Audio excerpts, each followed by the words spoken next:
All right, here we are with Cleveland and Montana. I'm shooting Cleveland on his bed, and Scott's Montana over here on his watching bed. Montana over there. I might be allowed to do both of them. So now we're just going to turn up the crazy, right? So we have Cleveland over here, Montana over there. You can see the baby has been set loose and is over there goofing. Cleveland doesn't love the baby, so we don't let the baby actually touch Cleveland. But we let Montana lick the baby and the baby pet Montana. They like each other. We will not let the baby crawl on the bed if Montana doesn't like it, but if Montana likes it, we'll let them hang together. And so right now we're turning on noises that drive dogs crazy on our Alexa.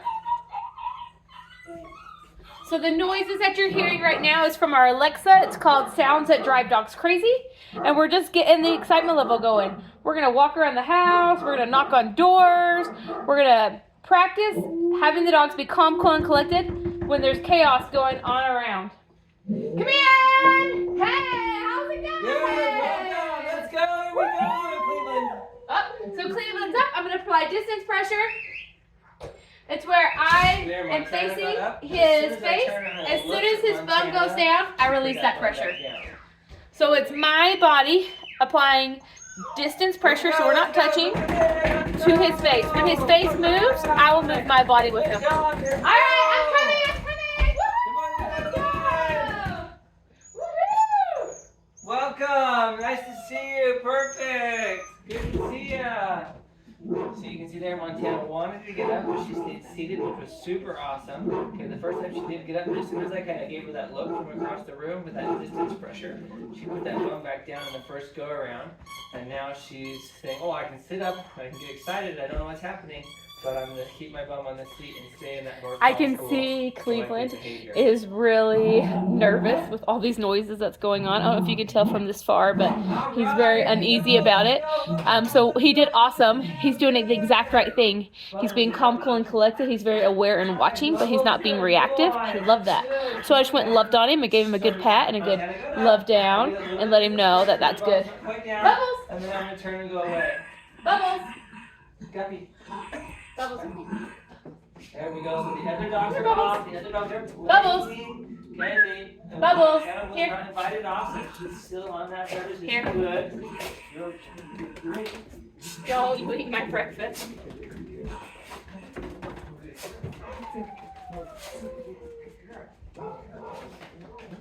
Bubbles, come. Montana's doing so good. I'm just going to give her let her know how she's doing. Okay, looking for that love and affection. And then we're going to come back to our chaos and our crazy. Okay, here we go. Oh, come in. Here it comes. Welcome. Come on in. Let's go. Hi, how's it going? Woohoo! So again, we're practicing the crazy. Right now we have time to practice the crazy. We're creating scenarios where we have dogs coming and going. We have scenarios where we have people I applied that pressure until his bum went down, and then I walked away. When we have the time. That's called distance pressure. That's how we correct the bed. In the heat of the moment, and the kids have a party Bubbles, over, Guppy. or we have lots of friends over, a family gathering. We're not in training mode at that point. We're just in, look how good my dogs are doing because we practice this all the time. So, I'm going to start just adding a lot of the crazy, adding a lot of the chaos, seeing what the noise makers in there. We're just going to keep practicing that sensory environment where the dogs know they can stay safe on that bed. And they're happy and they're calm and collected, just like you're seeing right now. Ollie, can you jump up and run? What? So right now you hear Montana. It's the noise from the window is like.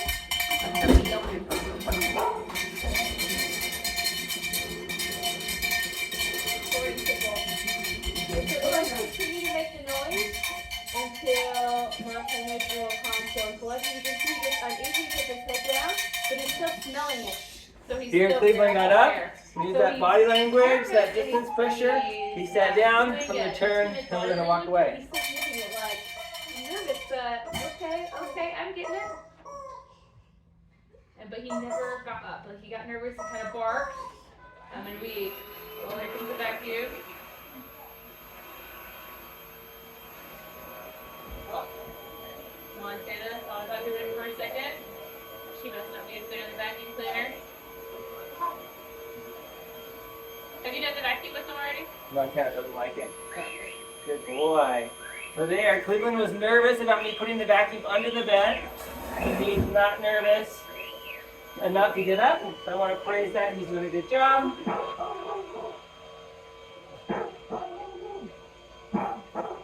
There we go. So Jennifer's reassuring him, reassuring Montana that she's doing a good job. He's staying on that bed, staying comfortable and collected. We're going to let Montana know this can go all the way around her, but she does not have to worry about it. Oh, and look, she even laid down into a calm state. That was beautiful. She was like, yeah. So we want to be careful when dogs are nervous. We want to praise their brave movements. So I was loving on Montana before Scott even came over with the vacuum cleaner. So I kept doing it even though the vacuum cleaner was there. But you can see she was terrified, so I stopped petting on her. I don't want her to think that I'm praising that nervous body position. And then as once she laid down and really gave into it, then Scott loved on her. We were praising that that brave body position. Well, going under is always the scariest. And look at her go. Bubbles. Here's some distance pressure for this one. Bubbles, he put his bum down. I'm going to turn and walk away. And again, all of this is just part of life. We're just practicing life.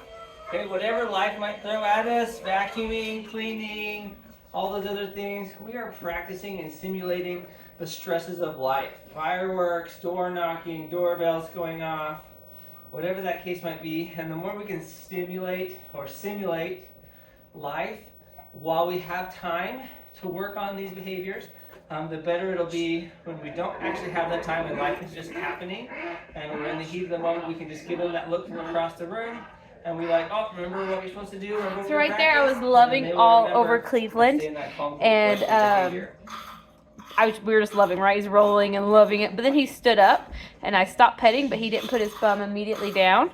So I stopped petting, stood up, provided distance pressure, and then walked away. I want him to realize he can love it. And he can, it can feel good. He can lay down. He can even roll over for his belly or his back or whatever. But he can't stand up. Just coming! Distance pressure.